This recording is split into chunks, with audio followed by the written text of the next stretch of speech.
औज़ुबिल्लाहिमिनश्शैतानिर्रजीम बिस्मिल्लाहिर्रहमानिर्रहीम। अस्सलाम वालेकुम। मैं हूँ मिसेस कौसर और आप देख रहे हैं मेरा YouTube channel Mrs Kausar channel. आज मैं आपके साथ जो है वो एक सबक आमोज़ क़िस्सा जो है वो शेयर करूँगी। इसमें जो है इस सबक आमोज़ क़िस्से में जो है एक दरवेश है। अब दरवेश कौन होता है? दरवेश वो इंसान है जो महज़ अल्लाह की रज़ा की खातिर अल्लाह की इबादत में खलल ना हो उसकी, दुनिया को छोड़कर वो जंगल और वीराने में निकल जाता है। वहाँ ना सिर्फ वो अल्लाह की इबादत करता है बल्कि अल्लाह की मखलूक़ात में, चाहे वो इंसान हो या जानवर हो या कोई हशरातुल अर्ज़ हो, उनकी मदद भी करता है और उनको जो है ज़िंदगी गुजारने का, उन इंसानों को ज़िंदगी गुजारने का सलीक़ा भी सिखाता है।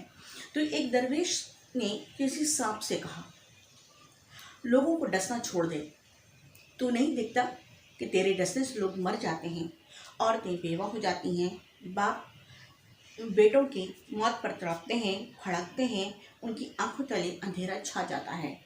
वो गरीब तेरा क्या बिगाड़ते हैं और ये जुल्म सितम तुझे कैसे भाता है? कैसे भाता मीन्स पसंद आना, और ये जुल्म सितम जो है वो तुझे कैसे पसंद आता है? सांप को ये नसीहत पसंद आई और उसने कहा, यानी कि उसने दरवेश से वादा कर लिया कि आइंदा मैं ऐसा नहीं करूँगा, मैंने आज से डसना छोड़ दिया। इसके बाद वो जहाँ कहीं भी लेटा होता चुपके से लेटा रहता, जैसे वो डसना भूल चुका हो।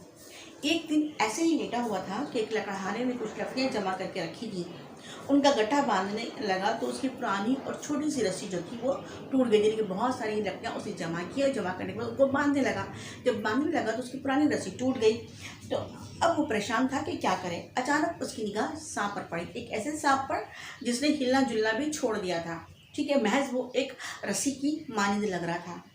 उसने उसे छेड़ा और झंझोड़ा तो सांप ने बल तक ना खाया। ये देखकर लकड़हारे ने उसे रस्सी की जगह इस्तेमाल किया और इस तरह कस कर लकड़ियों का गुच्छा बांधा कि उसका सांप का अंचर पंजर टूट गया, मगर वो बेबस था। लकड़हारा लकड़ियां उठाए जा रहा था, सांप की जान पर बनी थी, आंखें फूट पड़ने को तैयार थीं, जबान लटकी हुई थी। ऐसे में उसी दरवेश से सामना हुआ तो सांप ने फरियाद की कि देखो, तुम्हारी नसीहत पर अमल करके मैं किस हाल को पहुंचा हूँ। दरवेश उसे देखकर मुस्कुराया और कहा, मैंने तुम्हें डसने से तो मना किया था, मगर ये कब कहा था कि फनकारना भी छोड़ दो। मगर मैंने ये कब दरवेश ने तो कहा था कि डसना नहीं है, उसने ये कब कहा था कि अपने हक़ के लिए बोलना भी छोड़ दे। तो लिहाजा इसमें सबक पोशीदा है दोस्तों कि हमें जो है अपने हक़ के लिए बोलना चाहिए, आवाज़ बुलंद करनी चाहिए, ताकि कोई हमारा हक़ जो है वो ग़स्ब ना कर ले, हमारा हक़ जो है वो कोई छीन ना ले। हमें अपने हक़ के लिए आखिरी दम तक लड़ते भी रहना चाहिए। अल्लाह हाफ़िज़। इंशाअल्लाह फिर मुलाकात होगी नई वीडियो के साथ।